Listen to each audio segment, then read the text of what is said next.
And while many people hope to get a tax refund, others will end up owing money to Uncle Sam. If that's you, there are some things you can do to ease that pain.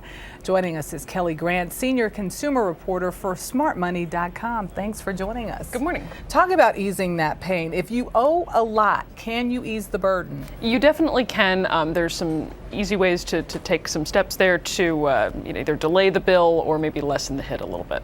What are we talking about? Well, one of the first things you can think about is if you were consecutively unemployed for at least 30 days, then the IRS has some new relief options in place this year. Basically, you can file an extension. Normally, if you file an extension, you still owe the money come April 17th here. But if you were unemployed, you can file this extra form. Basically, you have until October 15th to really file your taxes, and you don't owe anything until that point. So good opportunity to look there. Can you still take advantage of tax shelters at this point? You can actually, up until end of April 17th, you can make a contribution to an IRA, and that's going to help you with some deductions there. Most people, if you're under age 50, you can contribute up to $5,000, and with a deduction, that's like saving an extra, $1,200 in terms of taxes. Of course, if you made more than $56,000 last year, that starts to phase out. So you do still need to check and see if you're eligible. And we're talking about here too, payment plans. A lot of people want to know what's the best way to deal with their taxes. Pay it all up front at first,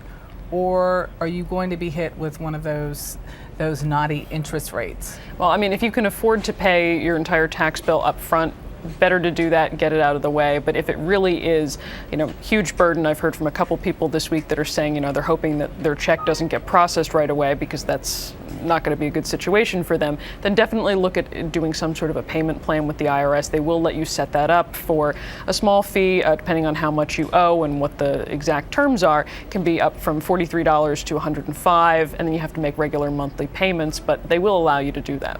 And pay it off fast. You definitely want to try to pay off all of those payment plans as quickly as you can. The IRS will actually waive all of those setup fees if you manage to pay off your bill in full within 120 days. So good incentive to set it up and knock it down. Can you pay with credit? You can. Not really recommended because obviously that's something that can add to your debts rather than pay them off if you're not careful. And especially you're going to pay an extra 3% fee just on the taxes alone. But if you do really choose to go that route, make sure at least that you're using a credit card that either has a good 0% purchase offer on it or 0% balance transfer offers, so that way you can pay that bill and not have to pay any interest charges for that year.